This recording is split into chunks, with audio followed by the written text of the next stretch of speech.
দেখুন আপনারা একটু কথা শুনলে রোদ সুন্দর ভালো লাগে। আপনাদেরকে অনুরোধ করছি, কারণ হচ্ছেন আনন্দ করুন, তার সঙ্গে লাইটের দিকে একটু কান রাখুন। একটু কান রেখে আপনারা রথটা যাবেন, আর রথটা করে নির্ভর করছে রথ কিভাবে যাবে। দীর্ঘদিকের কাছে আমি বারবার বলছি, যারা রয়েছেন তারা একদম ধরে রাখুন, কোনোভাবে টানবেন না। কারণ দীর্ঘদিকে ওই কাছিটা অনেক বড়, ওখানে অনেক সংখ্যায় লোক রয়েছে।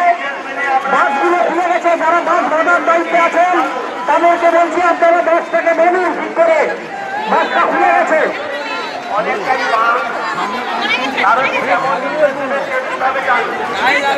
বাসটা খুলে গেছে। যারা বাসের দায়িত্বে আছেন তারা বাসটাকে ঠিক করে বাঁধুন। এখন কেউ টানবেন না, কেউ টানবেন না।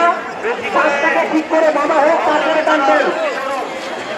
আমি বারবার বলছি, পূর্বদিকের কাছে আমরা দেখতে পাচ্ছি সব থেকে বেশি এখানে কাজ পর্যন্ত সবাই ধরে হয়েছেন। আপনারা কন্ট্রোল করুন, আপনারা উল্টো দিকে টানবেন, আপনারা কেউ সোজা দিকে টানবেন না। আপনাদেরকে অনুরোধ, আপনারাই কন্ট্রোল করতে পারবেন না আজকে, তাই আপনাদেরকে বলছি আপনারা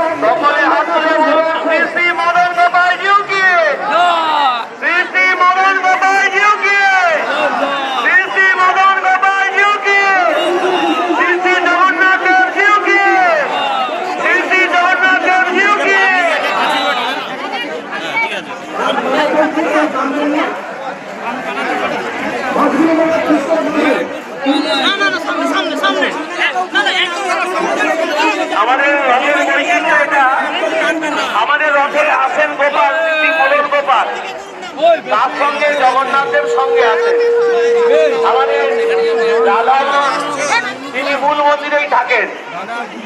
এবং এই যে আসছেন আজকে মদন গোপালজি নাচতে নাচতে এসে রথে উঠেছেন।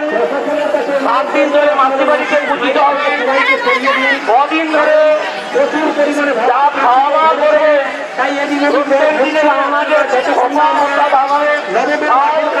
যাবে রাধার কাছে। কিন্তু রাধা জায়গার মধ্যে 7 দিন ধরে খাওয়া দাওয়া করতে যাবে শ্রী মদন গোপালজির কাছে। পূর্বদিকের কাছে আমি দেখতে পাচ্ছি সবাইকে সামনে ধরে রয়েছেন।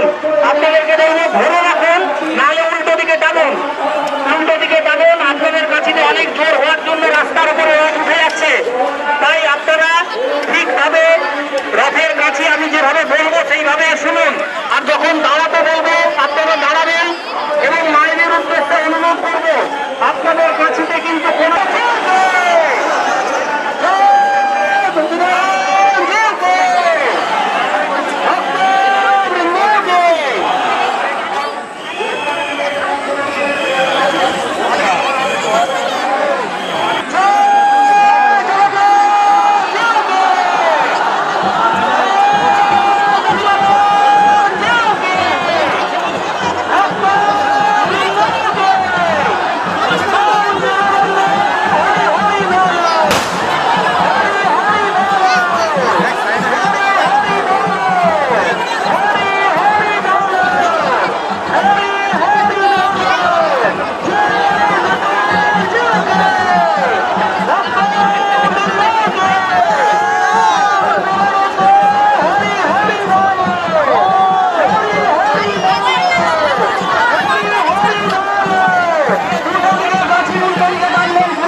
সকলে মিলে কাঠিটা টানুন।